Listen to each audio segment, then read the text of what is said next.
Bueno, hola, muy buenas tardes a todos. Bienvenidos a un nuevo encuentro de este nuevo curso de Economía Básica que estamos realizando con la Fundación Libertad y Progreso, junto con el apoyo de la Fundación Naumann.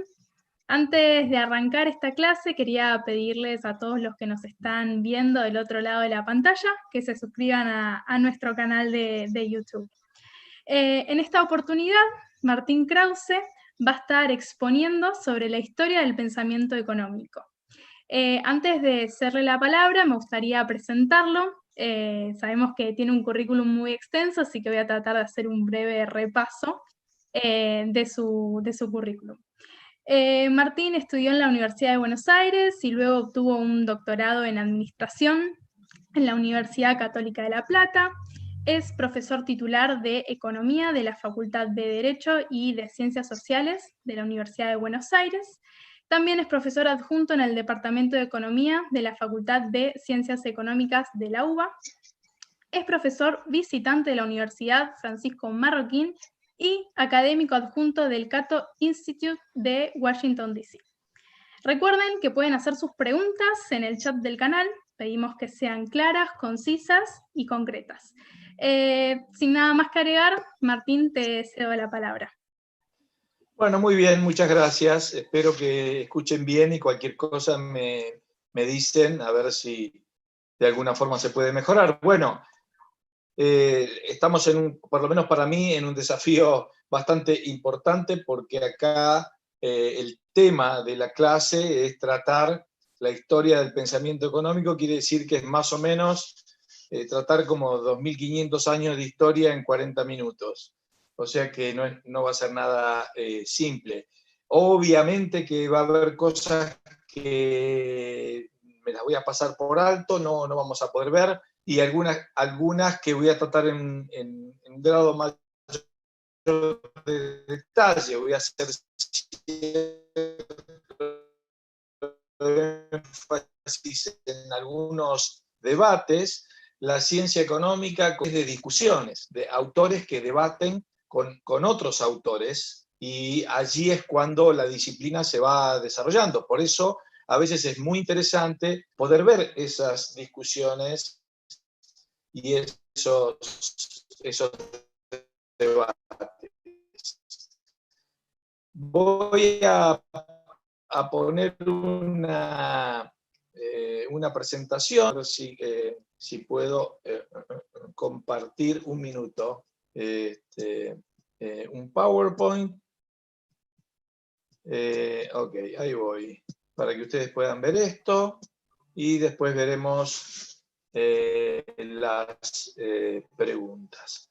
Bueno, en buena medida el título de la presentación, que como ustedes ven dice para novedades, los clásicos, es porque para destacar y rescatar los aportes que han hecho un conjunto de autores que han sentado las bases de lo que es esta disciplina, que es la ciencia económica, y a los cuales recurrentemente nos encontramos volviendo, ya sea porque volvemos a sus temas o porque volvemos a las cosas que ellos desarrollaron y plantearon en algún momento, aunque sea muy primitivamente, pero muestran la enorme profundidad y la calidad de los logros que obtuvieron en esas épocas en las cuales analizar la economía no era nada sencillo. Piensen ustedes, por ejemplo, que un economista del siglo XVIII no tenía, como tienen ahora cualquiera de nosotros, internet, estadísticas, podés saber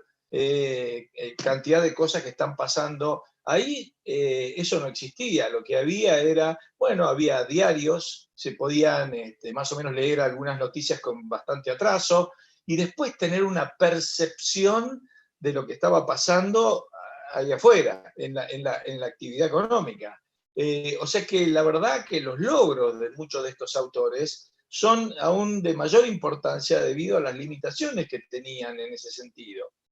Debo decir que cuando hablamos de ciencia económica estamos hablando de un periodo o de una disciplina a la cual le asignamos tener unos 250 años de antigüedad, más o menos, y en general solemos plantear de que, bueno, de que comenzó con la publicación del famoso libro de Adam Smith, una investigación acerca del origen y la causa de la riqueza de las naciones.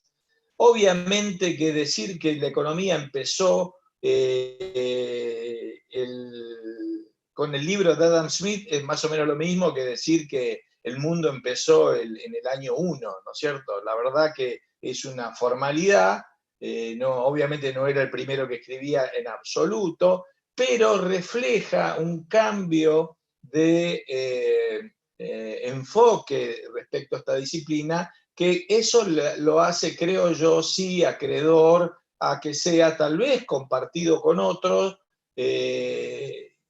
acreedor del título de que allí se inicia la economía como disciplina. ¿Por qué? Porque antes de eso, las discusiones que se daban desde los griegos hasta más o menos este momento, eran discusiones que hoy deberíamos ubicar dentro del ámbito de la ética más bien que de la economía. Es decir, vamos a separar estas dos disciplinas. La ética es aquella disciplina en la cual discutimos acerca de cuáles deberían ser los principios para actuar y para actuar correctamente. Qué es lo que está bien, qué es lo que está mal, qué es lo que está justo, qué es lo que no está justo. Es decir, la ética se trata del deber ser, mientras que las ciencias lo que tratan es acerca de lo que es, no de lo que debería ser, sino de comprender las cosas como son. Bueno, lo que ocurrió durante siglos fue que todas las discusiones giraban alrededor más bien del deber ser. Y diría que desde los griegos hasta Adam Smith, las discusiones eran, por ejemplo, centradas en tres temas. ¿Cuándo un precio es justo? Luego, ¿es correcto cobrar interés sobre un préstamo de dinero? ¿Cuándo y cuánto de ganancia es justo y correcto?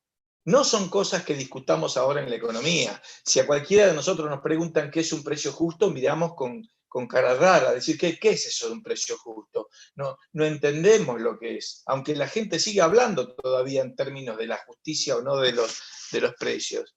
Precios simplemente son, bueno, el acuerdo de que uno compra y otro vende en el mercado, y nosotros tomamos eso como un dato y lo analizamos y tratamos de ver y de comprender cómo se llega a la formación de ese precio, pero no nos ponemos a discutir si es justo o no es justo. Sin embargo, eso hubo siglos de diferentes autores tratando ese tema, si un precio era justo o no. El otro, el tema del interés. Fíjense ustedes, hay obras literarias famosas, ¿no es cierto? El Mercader de Venecia, de Shakespeare, es una famosa obra donde la esencia del tema es el cobro de interés sobre un préstamo. El interés era condenado por casi todas las principales religiones, y lo fue hasta principios del siglo XIX, y era un tema central, porque la economía mercantil venía desarrollándose a través de las ferias que se realizaban en Europa, donde se encontraban los mercaderes e intercambiaban mercaderías a plazo. Entonces ahí, al entrar ese plazo y el tiempo, se incorporaba la figura del interés, pero veían sus operaciones restringidas porque el interés estaba condenado. Entonces supuestamente no podían cargar interés en préstamos o en operaciones a plazo. Bueno, hubo entonces una gran discusión sobre esos temas. Ahí aparece, aunque si bien discutían el deber ser, bueno, también había que entender más o menos cómo funcionan las cosas. Y es así como un grupo de filósofos, doctores, en realidad profesores universitarios, académicos, les diríamos hoy, seguidores de Tomás Aquino, empezaron a desarrollar conceptos bastante interesantes. A estos los llamamos los autores de la escuela de Salamanca, y tal vez, como decía Joseph Schumpeter, hayan sido, sí, los primeros precursores en esta disciplina. Ellos empezaron a notar ciertas cosas que pasaban, y acá es donde voy a ir ahora yo presentando distintos temas, aunque no vaya estrictamente en un orden cronológico. Los escolásticos, que son autores del siglo XVI, básicamente, algunos también del XVII, fueron autores que rescataron y comprendieron, por ejemplo, la importancia de la propiedad privada. Allí autores como Diego de Covarrubias, que vivió en el siglo XVI, Luis de Molina, también del siglo XVI, y ellos empezaron, fíjense, a darse cuenta de una teoría que incluso hoy parece que en la Argentina a muchos les cuesta entender, acerca de la vinculación que existe entre la cantidad de dinero en una economía y la evolución de los precios. Ellos estaban viviendo ese siglo en el cual empezaban a llegar los metales de América, el oro y la plata, empezaban a llegar a España, y ellos empezaron a notar entonces el efecto que eso producía. A nosotros ahora nos parecería increíble eso, pero lo que ocurrió en el siglo XVI fue que los precios en España en un siglo se duplicaron, es decir, aumentaron el 100%. Pero claro, en un siglo. Ahora en nosotros eso ocurre en pocos meses, pero para ellos era algo extraño y un fenómeno que estaba ocurriendo y que había que entender cuál era su origen. Y es así que varios miembros de esta escuela, Martín de Azpilicueta, uno de ellos Luis de Molina, Juan de Mariana, después eran claros en el sentido de asignar un vínculo entre la cantidad de dinero y los precios. Así que ahora voy a pasar a otra diapositiva. Okay, entonces acá tenemos los mercaderes y empieza a aparecer lo que luego vamos a conocer en la economía, va a tener mucho impacto y ya mucho más formulada, la teoría cuantitativa del dinero. Es decir, de que hay un vínculo entre la cantidad de dinero y los precios. Esto aparece después en John Locke, aparece más específicamente en David Hume, y a partir de ahí en los clásicos, y es formulada ya más formalmente hacia fines del siglo XIX y principios del siglo XX. Bueno, no solamente eso, estos escolásticos avanzaron también en cuestiones relacionadas con el interés, pero ahí debo decir que ellos mismos como que se embarraron, porque trataron de poder encontrar justificaciones a las operaciones comerciales para poder justificar las ventas a plazo, y entonces quedaron como muy atados con ese dogma de que el interés no era correcto, y no pudieron avanzar más. En ese momento empezaba a florecer el comercio y empiezan a aparecer dos escuelas que tendrían bastante impacto. Una de ellas, una escuela mercantilista, que eran básicamente mercaderes, comerciantes, o gente de negocios, que en realidad lo que buscaban era obtener algún tipo de privilegios en sus actividades, pero que planteaban teorías tales como que la riqueza de un país depende de la cantidad de oro que el Estado tuviera, como si ahora dijéramos la cantidad de reservas que tuviera un determinado país.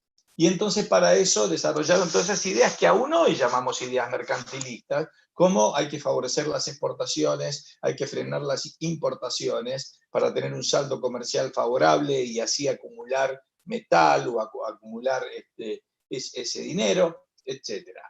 Y ellos discutían entonces en ese momento con otro grupo de autores, sobre todo franceses, que los llamamos los fisiócratas, quienes eran más bien, a diferencia de estos que planteaban que la riqueza estaba en la cantidad de metal que tuviera un Estado, estos hacían más énfasis en la producción agrícola, en los productos que vinieran de la tierra. Debo decir que ahora voy a volver a estos grupos, pero poco tiempo después empieza a desarrollarse lo que llamaríamos los clásicos. Al que tienen ahí en el medio de esta diapositiva es Richard Cantillon, un irlandés que hizo toda su carrera bancaria en París, quien tuvo una claridad notable en muchos aspectos de la teoría económica, pero en particular en esa relación del impacto que tiene la moneda y los precios, y que además se destaca por haber planteado un fenómeno que es muy interesante y que muchos incluso han olvidado después, que es el siguiente. Él planteaba que el impacto de la mayor cantidad de moneda no se da en todos los precios por igual, sino que el problema que ocurre verdaderamente con la inflación es que todos los precios no suben al mismo tiempo, y esto distorsiona lo que llamamos los precios relativos. Porque si no, fíjense ustedes, si se emitiera más moneda y todo subiera, digamos, el 100%, ¿cuál sería el problema? Es decir, sus sueldos aumentan al 100% y lo que compran en el supermercado aumenta al 100%. No cambió nada. Hay costos, por supuesto, los costos son, hay que reponer todos los precios, hay que cambiar todos los menúes, porque se desactualizan. No, obviamente que no es absolutamente neutro, pero no habría mayor problema. El problema es que cuando se desata un proceso inflacionario, no todos los precios aumentan a la vez. Y esto genera distorsiones en los precios relativos que dislocan, digamos, todo el proceso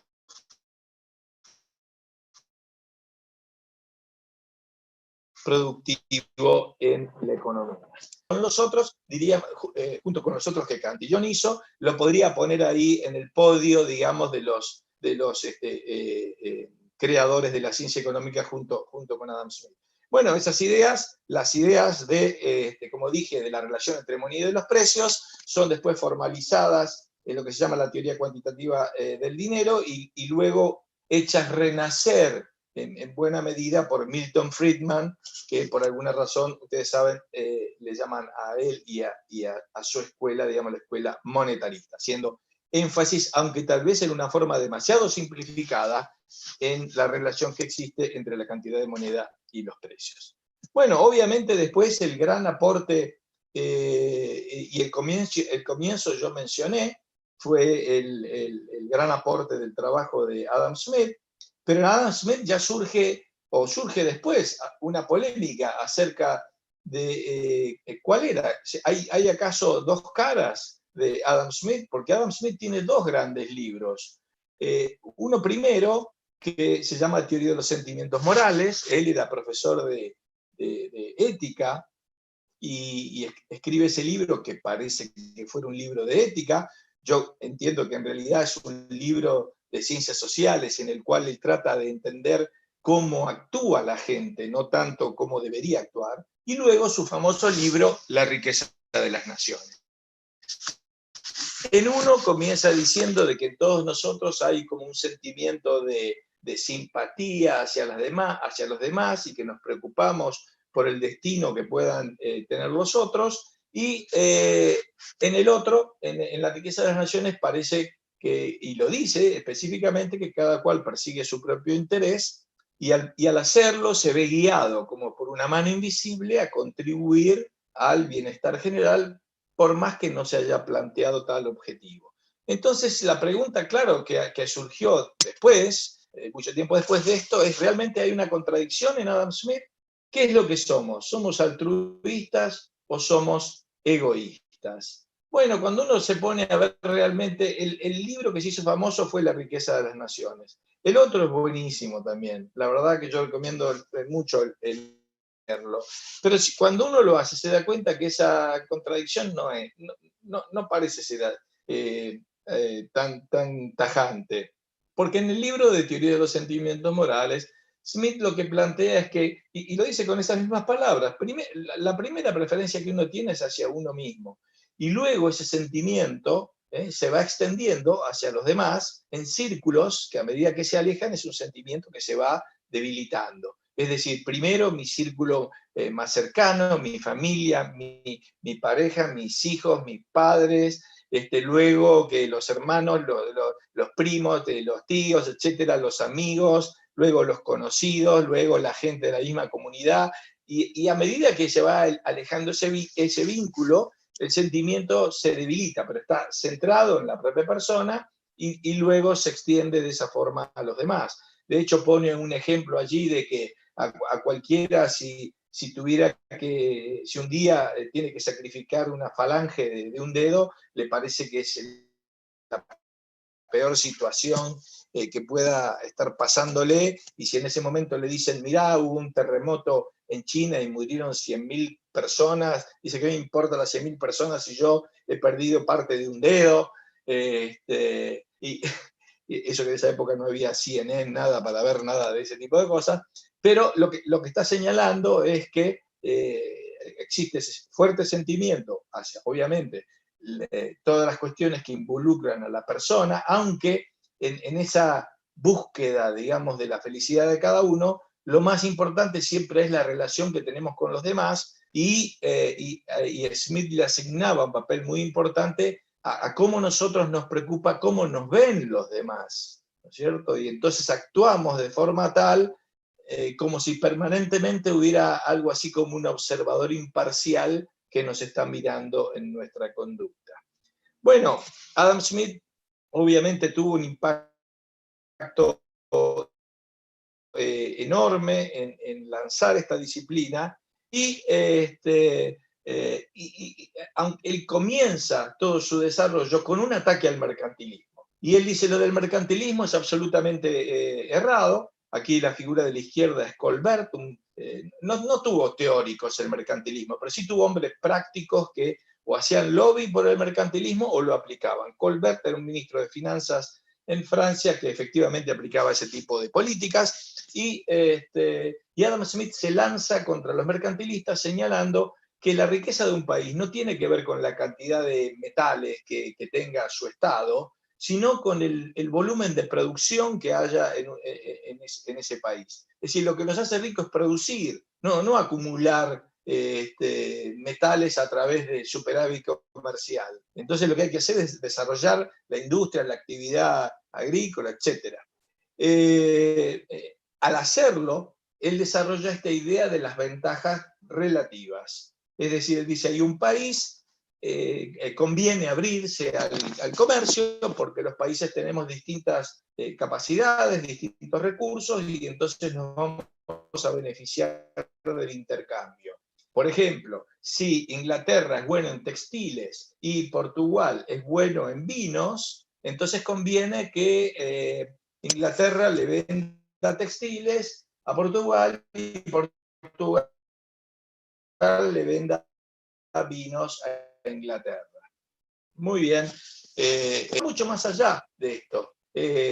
Después de Adam Smith, otro economista que tuvo alto impacto también es David Ricardo, el que aparece aquí en la foto de la derecha. David Ricardo tuvo varias contribuciones, pero una de ellas es la de haber desarrollado la actividad de las ventajas comparativas, que siempre es difícil de explicar, pero voy a resumir brevemente así, siguiendo ese mismo ejemplo. Ricardo dice ahora, no solamente es conveniente que Inglaterra se dedique a los textiles y si es más eficiente, y Portugal más eficiente en los vinos, incluso si uno de los países fuera más eficiente en las dos cosas, así todo le conviene concentrarse en aquella que sea más eficiente y comprar el otro producto en otro lado. Esto llevaría mucho más tiempo explicarlo, sé que es contraintuitivo, pero básicamente tomémoslo con un ejemplo muy simple así. Supongamos que Messi mañana tiene que jugar un partido con el Barça, y la mujer le dice que al mismo tiempo, pero que hay que arreglar el jardín porque el jardín ya no aguanta más. Y él es mejor que José, un jardinero, es mejor jugando al fútbol obviamente, pero también es mejor jardinero, porque va rápido con la máquina de acá para allá, etc. Entonces la pregunta al día siguiente es, ¿qué debería hacer Messi? Y la respuesta obvia es, debería ir a jugar el partido de fútbol y contratar a José como jardinero. Y José, que no es mejor en ninguna de las dos cosas, así todo es relativamente competitivo como jardinero, y entonces tiene una oportunidad ahí para desarrollarse. Esto para el mercantilismo y para las ideas mercantilistas actuales ha sido muy difícil de entender. Vamos a grandes debates que hubo en la economía. El siguiente, el de la izquierda, es Jean-Baptiste Say, otro clásico. Y Say dice, plantea algo que luego sería bastante deformado por Keynes, pero dice, miren, toda la actividad económica depende de la oferta. Keynes caricaturizó esa idea señalándola como toda oferta crea su propia demanda, lo cual desde el punto de vista de un producto cualquiera parece ridículo, como simplemente por ofrecer algo va a ser demandado. No. Lo que estaba diciendo Say es que para poder demandar, primero hay que producir algo, porque si no uno no puede demandar nada. Entonces, que lo primero es la producción y luego la demanda. Es decir, supongamos una economía de trueque en la cual no hay dinero. Si yo quiero conseguir algo, tengo que tener algo para ofrecer, algo que primero produje a través de mi trabajo, y recién ahí puedo ofrecer eso, ¿no es cierto? Cualquiera de ustedes que está viendo eso, antes de poder demandar, tiene que haber producido algo para tener los recursos con que demandar. Entonces, el argumento de Say es, bueno, es la oferta la que crea su propia demanda, es decir, producimos para poder demandar otras cosas. Keynes interpreta esto como absolutamente aberrante y da vuelta a toda la tradición clásica, señalando de que las cosas son exactamente al revés, de que es la demanda la que mueve la economía, argumentos que para todos serán familiares porque son los que se ven ahora. Y se desata ahí, ahora ya en la década de los años 30, una discusión con Hayek, en lo que fue el famoso debate Hayek-Keynes, acerca de los orígenes de las crisis económicas y la forma de salir de ellos, donde tenemos una posición de Keynes señalando que las crisis se producen porque los animal spirit, lo que ahora diríamos las expectativas de los empresarios, se vuelven negativas, y entonces como la inversión cae, el Estado tiene que promover la demanda agregada a través de la inversión pública o fomentando el consumo. Cosas que vemos ahora que se están hablando para después de la pandemia, ¿no es cierto? Con ese típicamente enfoque. Para Hayek el problema era otro, el problema es que en realidad las crisis se producen porque los bancos centrales manipulan la tasa de interés, la bajan artificialmente, expanden la cantidad de dinero, generan burbujas, y las burbujas tarde o temprano explotan y producen entonces las crisis. Bueno, como les dije, lamentablemente esto daría para muchísimo más, pero vamos a pasar brevemente por algunos de los otros grandes debates que se han dado en la desde Ricardo, porque vuelvo acá atrás, el señor David Ricardo, si bien tuvo esa enorme contribución respecto a las ventajas comparativas, también es cierto que él enfatizó una idea errada de Adam Smith respecto de que el valor proviene del trabajo. Y entonces, ¿qué ocurrió? Este señor que está acá a la izquierda, cuya imagen todos conocerán, Karl Marx, llevó ese argumento a su conclusión lógica. Si el valor proviene del trabajo, ¿de dónde viene la ganancia del capitalista? Bueno, viene del trabajo. Por lo tanto, quiere decir que la ganancia del capitalista es la plusvalía, es el valor que extrae del trabajador, es un robo, y por lo tanto, ¿qué es lo que hay que hacer? Hay que expropiar a los expropiadores, hay que hacer la revolución, etcétera, etcétera, etcétera. Todo el dogma marxista basado en una piedra fundamental, que es una teoría del valor basada en la cantidad de trabajo. Bueno, Marx había presentado esta teoría básicamente en el primer tomo del Capital, que se publica en 1867, y ya en los años 1870 empiezan a aparecer algunos trabajos que fueron lo que llamamos la revolución marginalista, una revolución que trastocó la teoría del valor y en realidad que destruyó ese ladrillo principal, digamos, de la obra marxista mucho antes de que las ideas luego llegaran a ser aplicadas.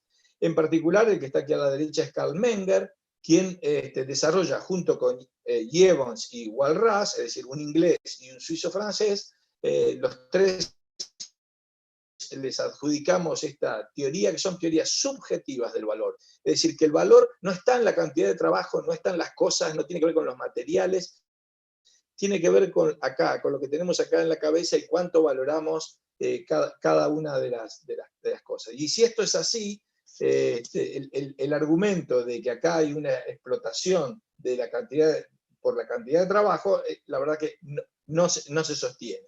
El valor no va de los insumos que uno va acumulando hasta llegar a un producto de consumo, sino que al revés, el valor va de las preferencias de los consumidores hacia atrás. Es decir, vamos a poner otro ejemplo. Una visión objetiva del valor nos diría que, por ejemplo, alguien siembra tabaco, luego lo cosecha, luego lo seca, luego lo muele, luego arma el cigarrillo, luego lo lleva hasta el kiosco y finalmente alguien lo fuma. Y que ahí se fue sumando valor en cada una de esas etapas. ¿Por qué? Porque se le fue agregando trabajo y se le fue agregando materiales. Esa sería una visión. Pero la visión subjetiva dice, no, es al revés. Es porque alguien quiere fumar que todas esas etapas luego tienen valor. Porque si la gente dejara de fumar por alguna circunstancia, les puedo asegurar que la planta de tabaco el tabaco se vuelve un yuyo. No tendría ningún valor a menos que tuviera algún uso alternativo. Entonces, el trabajo y la planta tienen valor porque hay consumidores quienes subjetivamente, por ejemplo, valoran fumar. Y el día que dejen de fumar, como perfectamente puede pasar, bueno, eso no va a valer mucho. Quiere decir que la teoría del valor caía en el debate, en la discusión, mucho antes de que llegara a la práctica. Y esto habla del impacto de las ideas económicas luego en la realidad, en la política. Fíjense que acá tenemos ideas desarrolladas por Marx en 1860, por allí, que recién llegan a aplicarse en 1917 en la Revolución Soviética, ¿no es cierto? Es decir que, y como ya les digo, desde el punto de vista teórico, esto había sido ya destruido mucho antes de que eso ocurriera. Pero claro, la política va por otros canales que poco tienen que ver con la teoría. De hecho, a partir de la Revolución Soviética surge otro de los grandes debates, y es el debate acerca de lo que llamamos el cálculo económico en el socialismo. Se había producido la Revolución Soviética inmediatamente con un intento de planificar toda la economía, y este señor que está acá a la derecha, que bueno, el de la izquierda, el Lenin, todo el mundo esa imagen la conoce, el de la derecha es Ludwig von Mises, quien escribe un artículo primero y un libro después acerca de la imposibilidad de cálculo económico en el socialismo. Es decir, no está diciendo me gusta o no me gusta el socialismo, sino que está diciendo simplemente, miren, es imposible, porque el socialismo se encuentra con dos serios, enormes problemas. Uno es un problema de información, de saber qué es lo que hay que producir y cómo hay que producirlo, etcétera. Toda esa información no se puede agregar. Además, en el mercado los precios son el resultado de intercambios de derechos de propiedad.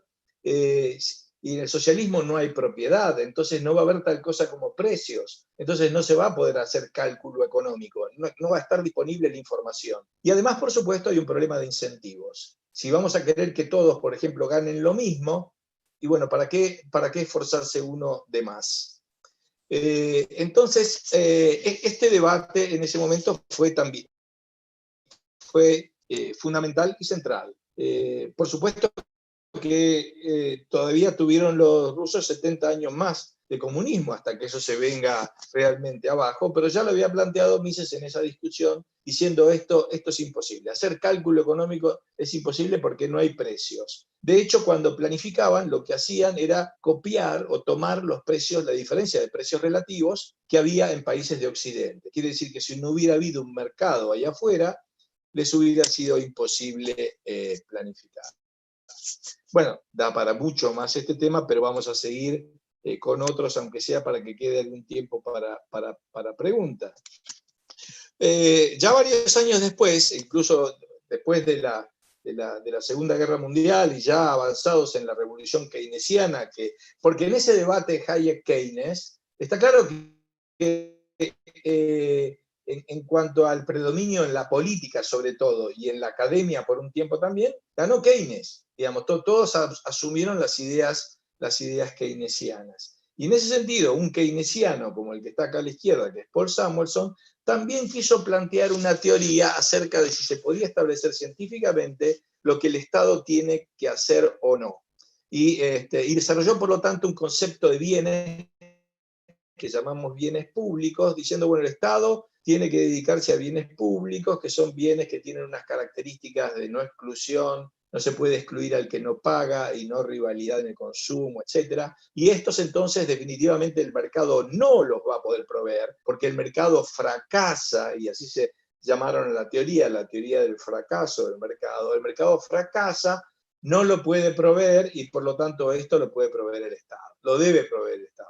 Fíjense que en cierta forma esto era algo así como tratar de resolver el debate político. Ya no hay más debate político, ahora simplemente la ciencia nos dice esto lo hace el Estado y esto lo hace el mercado. Debo decir que para Samuelson casi todos tenían características de bienes públicos. Bueno, la economía había venido discutiendo este tema desde hace tiempo, y uno de los ejemplos que siempre se ponía, y es una anécdota, es el de un faro, que Samuelson también lo da. Es decir, imaginen ustedes un faro. Si un faro emite su luz, no puede excluir al que no paga, porque cualquier barco que pasa por allí ve la luz y cuando le digan que tiene que pagar, tal vez prefiera hacer lo que luego se llamó ser un free rider, un colado. Es decir, ¿para qué voy a pagar si no me la pueden apagar? El dueño del faro no puede decir, este puede ver la luz porque me pagó, pero este no puede ver la luz porque no me pagó. Como no puede excluir, nadie va a querer, no van a poder cobrar, nadie va a poner un faro. El mercado no provee de faros, pero los faros son útiles, el Estado tiene que proveerlos. Muy bien, escribió eso este señor Samuelson. Al poco tiempo, el de la derecha es un señor que se llamó Ronald Coase, y Ronald Coase escribe un artículo que se llama El faro en la economía. Y le dice, mire señor Samuelson, la próxima vez que busque un ejemplo, busque mejor, porque yo fui a estudiar la historia de los faros en Inglaterra y durante 400 años fueron privados. Así que, ¿cómo me explica usted que, según su teoría, usted habría dicho que la provisión privada de estos bienes públicos sería imposible, y yo encuentro que acá mismo fueron privados durante 400 años? Bueno, no solamente un muy buen ejemplo, que se podría discutir todos los detalles, pero invito a todos los que están escuchando esto, si viven acá en la ciudad de Buenos Aires, que cuando se pueda, después de la cuarentena, puedan salir por el río y tomarse una de esas lanchas, por ejemplo, que va hasta el Tigre. Todas las boyas y todas las señales que van a encontrar son privadas. Así que, ¿dónde está? ¿Y privadas por qué? Porque los clubes náuticos se cansaron de que el Estado, quien decía que se hacía cargo de eso, nunca las ponía, y dijeron, bueno, basta, las ponemos nosotros y listo, y ahí están. En fin, Coase también participó en otros temas, pero lo voy a mencionar después porque no vamos a tener tiempo sobre eso. Finalmente quiero tratar algunos temas que vinculan el presente de la ciencia económica con el pasado, en dos sentidos. Yo creo que en buena medida gran parte de las mejores contribuciones que está habiendo en términos de con un vínculo o un desarrollo de teorías evolutivas. La economía neoclásica se había desarrollado con una teoría muy estática, muy de situaciones de equilibrio general, etc., y le faltaba dinámica, digamos. Y algunos autores, en particular aparece Hayek, acá rescatan sobre todo a David Hume y a Darwin, que es el de la izquierda, para reintroducir y restablecer el vínculo con los escoceses y con las teorías evolutivas. Hay que tener en cuenta que, por ejemplo, si uno habla de teorías evolutivas, todo el mundo piensa en Darwin, pero Darwin se inspiró para sus teorías en lo que habían desarrollado los escoceses y los economistas antes de él. Es decir, él tomó la idea desde las ciencias sociales y la desarrolló en las ciencias biológicas. Y de las ciencias biológicas es como que ha vuelto a las ciencias sociales en la forma de todo tipo de teorías evolutivas y dinámicas en el ámbito de la teoría económica, lo cual le ha hecho muy bien. Por último, para cerrar, como les dije, que hay muchísimas cosas que quedan afuera, la economía en las últimas décadas ha empezado a desarrollar vínculos con otras disciplinas. Y eso la enriquece al mismo tiempo que también la economía de pronto enriquece a esas otras disciplinas. La economía, en cierta forma, es una disciplina invasiva, se mete en otros campos, no siempre para bien, pero por lo menos genera desafíos que hay que contestar. Y eso es lo que ha estado ocurriendo en la economía en los últimos tiempos. Así que acá puse algunas caras de lo que son algunas de las contribuciones más modernas que han abierto esos campos, que han enriquecido mucho a la ciencia económica. Empezando, no es un recorrido estrictamente cronológico, pero voy a empezar desde arriba hacia la derecha. Ahí vuelve a estar Ronald Coase. Ronald Coase, a partir de un trabajo que tuvo mucho impacto allá por 1960, que se llama El problema del costo social, en relación a ese tema de las externalidades, abrió la puerta a lo que ahora se llama análisis económico del derecho, o law and economics, es decir, todo un área donde se sobrepone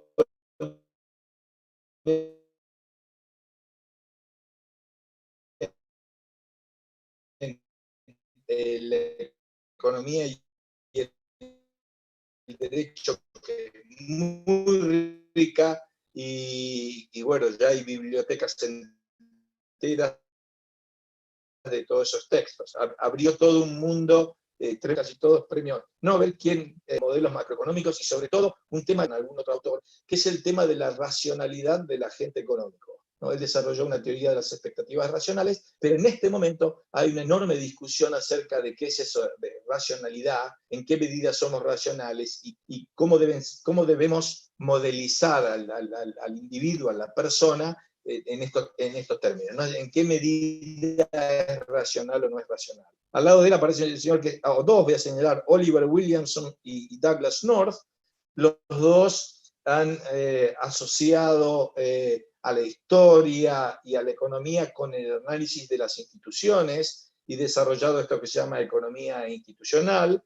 Williamson más por el lado de las organizaciones, para entender a las organizaciones como la empresa, la diferencia entre mercados y jerarquías, y Douglas North con el concepto de costos de transacción que había desarrollado Coase acerca del origen y la evolución de las instituciones. El de al lado es Daniel Kahneman, que es el único psicólogo que obtuvo el Premio Nobel de Economía, y lo que hace es la fusión o introducir, digamos, la psicología en la economía con un planteamiento acerca de cuál es nuestro grado de racionalidad. Abajo a la izquierda tenemos a James Buchanan y Gordon Tullock, quienes desarrollaron lo que se llama ahora análisis económico de la política o public choice. Al lado de ellos está Vernon Smith, que recibió su premio junto con Kahneman, por haber desarrollado lo que se llama economía experimental, es decir, de plantear experimentos para testear ciertas conductas, algo que tiene mucho actividad y mucho auge ahora. Y a la derecha abajo es la primera mujer que obtuvo el Premio Nobel de Economía, Elinor Ostrom, que lo obtuvo por estudiar cómo distintas comunidades resuelven problemas cuando es difícil establecer derechos de propiedad, y cómo se organizan entonces para coordinar la explotación y el uso de determinados recursos que de otra forma, si no, terminarían siendo depredados, es decir, recursos que son en común, ¿no? En fin, yo creo que todos ellos han abierto el panorama de la economía en ámbitos notables, pero debo sacar como conclusión que en realidad, en muchos casos, todos ellos, como dije al principio, es volver a los primeros temas que plantearon esos genios que fueron los David Hume, los Adam Smith en esa época. Bueno, y no sigo más porque si no, no hay tiempo para las preguntas. Gracias Romina, a vos. No, muchas gracias a vos, Martín. La verdad que fue una presentación muy, muy concreta, muy concisa, pero muy clara a la vez. Así que bueno, muchísimas gracias. Y ahora abrimos a las preguntas. Una de las primeras que apareció fue si la ética, esto que mencionabas al principio, si la ética podría ser comparada con la economía normativa. Bueno, llamamos economía normativa cuando se introduce algún principio ético. Es decir, cuando el economista dice habría que hacer esto o habría que hacer lo otro y no está describiendo, ahí ya está, aunque muchas veces no se da cuenta, está introduciendo un principio ético y está en el ámbito de la economía normativa. ¿Sí? Perfecto. Otra de las preguntas es, habiendo mencionado a Keynes, ¿cómo sería la economía con una cantidad fija de dinero y qué consecuencias tendría? Muy bien.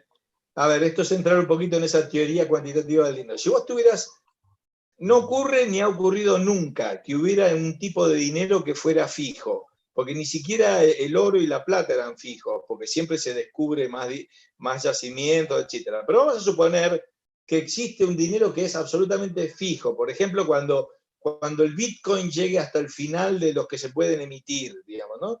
Bueno, ¿qué es lo que ocurre? La relación que se establece es entre la cantidad de dinero y los precios y la cantidad de productos que hay en una economía.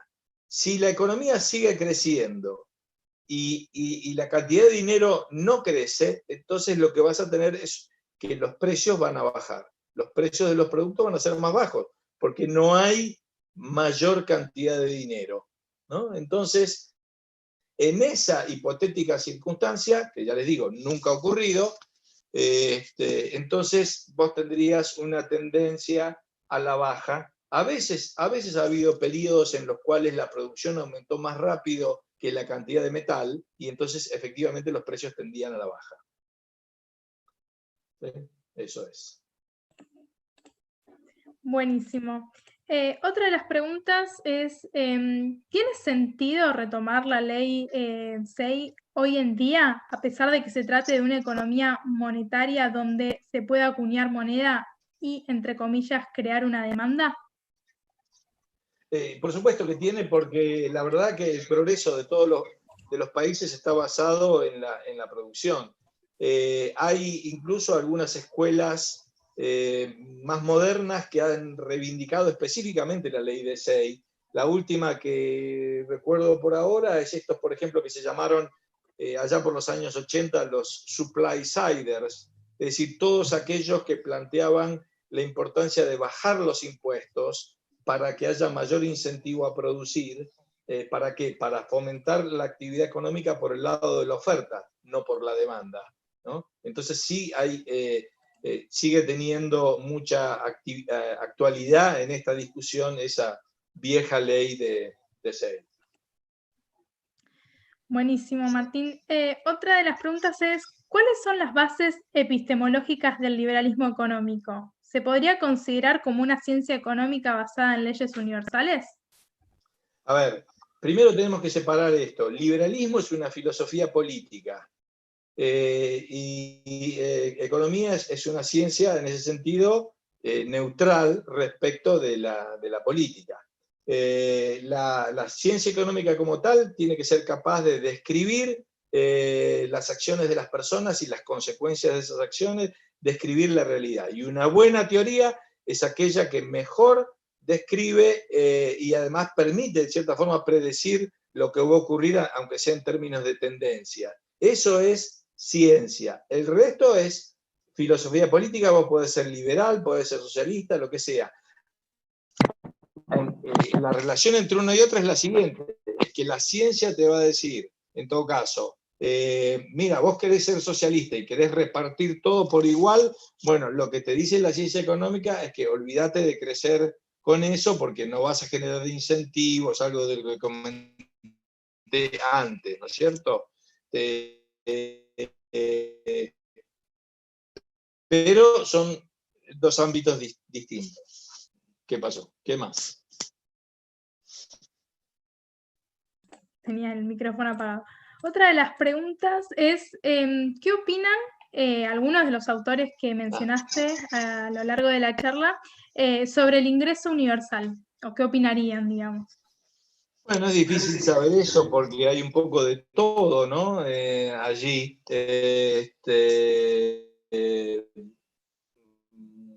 Estamos tratando de hacer ese juego de pobres. Ellos vivieron en otra época, no había surgido ese tema. Hay algunos autores que podríamos catalogar como liberales, sobre los cuales no hablé y que probablemente estarían de acuerdo. Por ejemplo, John Stuart Mill, que tuvo un impacto y una influencia muy importante en el siglo XIX, pero que al final de sus días fue más bien convirtiéndose en algo así como un socialdemócrata. Incluso de pronto podrías encontrar a un Adam Smith que en ciertas circunstancias podría favorecer tal cosa. Estoy seguro que de pronto favorecería eso, que eso ocurriera a nivel local, no a nivel de los gobiernos nacionales, sino destacando sobre todo de una comunidad, que puede ser parte de ayuda voluntaria, y que habría variedad de opiniones, pero es muy difícil asignarles a ellos una opinión sobre temas que no habían salido todavía cuando opinaban, ¿no? Buenísimo. Y ya, bueno, una de las últimas, para ir Pero, cerrando. para terminar, para terminar con eso, otros claramente serían muy críticos, ¿no? Milton Friedman tenía una propuesta de algo similar, Mises hubiera sido muy crítico, Hayek más o menos, o sea, hay bastante variedad ahí. Perdón que te interrumpí, adelante, dale. No, está perfecto. Una de las preguntas que surge acá es, ¿la racionalidad limitada del individuo explica el fracaso de las economías planificadas? ¿Es por esa razón que el mercado es más efectivo? Lo que han hecho énfasis los autores es más que el tema de la racionalidad limitada, porque la racionalidad limitada, si tenemos una racionalidad limitada, la tenemos tanto en el mercado como en la política y en el Estado. Lo que hay claramente de deficiencia en la planificación es información, conocimiento limitado, ¿sí? Además de que podamos tener una racionalidad limitada, lo que está claro es que en una economía planificada hay conocimiento limitado, no tenés toda la información. ¿Por qué? Porque hay información de lo que llamamos de tiempo y de lugar, esto lo planteaba Hayek sobre todo, que no puede ser transmitida al organismo central. Entonces voy a poner de nuevo un ejemplo de esos simples para que esto se entienda bien. Vamos a suponer vamos a planificar la producción de leche en la Argentina. Entonces va a haber una oficina de producción de leche que va a tener que determinar dónde se va a producir la leche, quiénes van a producir cuánto, de qué calidad, qué días, y si fueras a planificar todo, tendría que determinar cuánto se va a producir de cada vaca, ¿sí?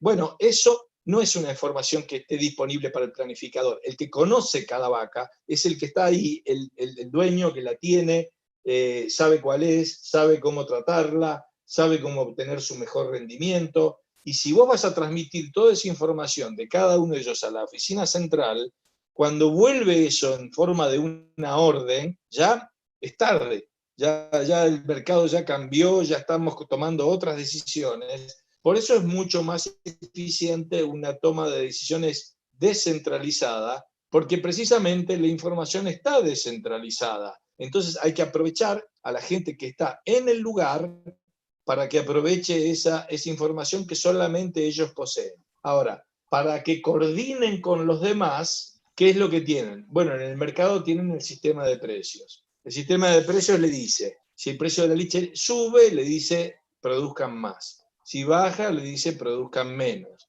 Y ahí los ayuda a coordinar con todos los demás para que haya la cantidad de leche necesaria, pero no mucho más, ni no mucho menos de lo que realmente se necesita.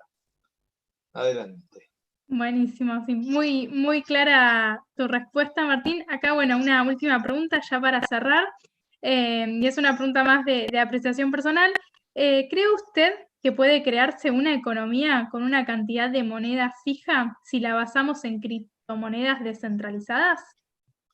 Bueno, es que no sería fija, porque como hay distintas criptomonedas, entonces habría, lo que habría, y lo que es interesante, es que habría competencia de monedas. Entonces podríamos elegir, ¿qué querés? ¿El Bitcoin o alguna otra?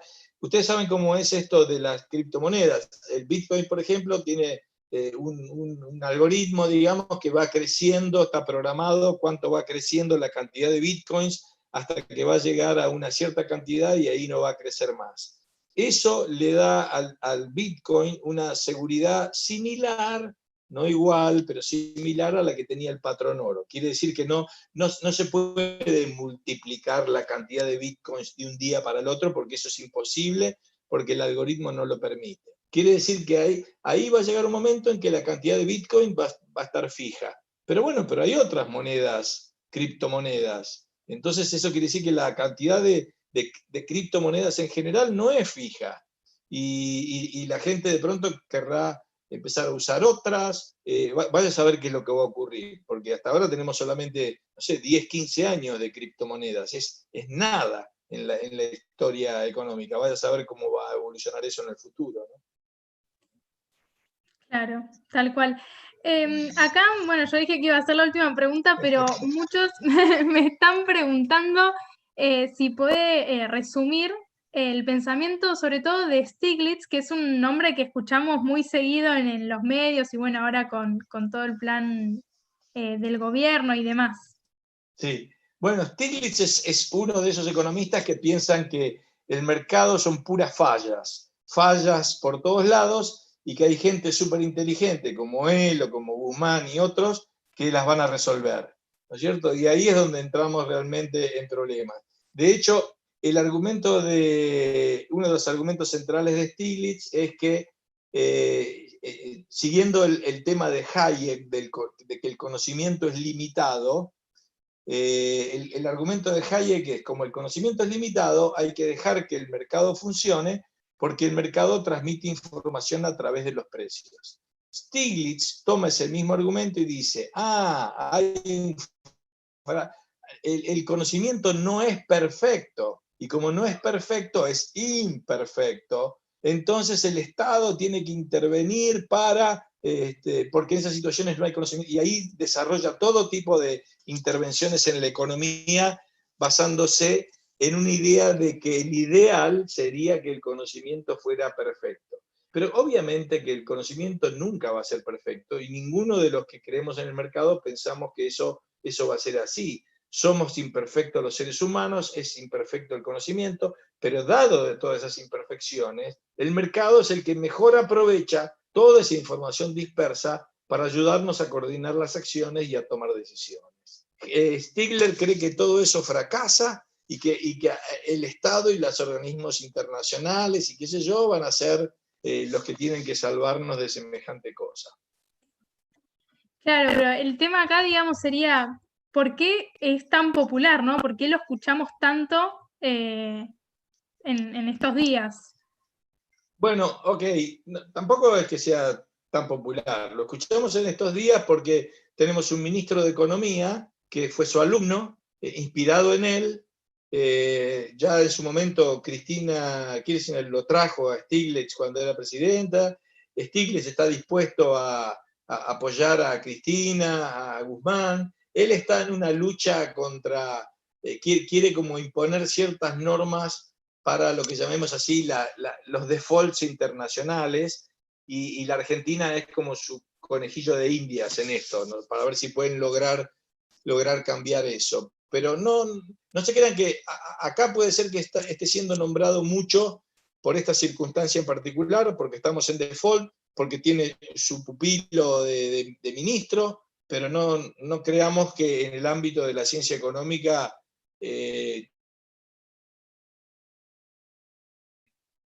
tiene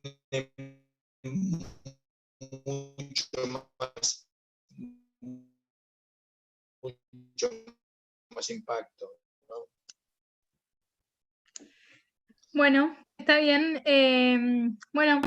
La verdad que Martín fue una clase muy buena, muy clara, por lo que veo en los comentarios. Agradece mucho tu participación, así que bueno, de parte de la Fundación Libertad y Progreso también te agradecemos por esta clase.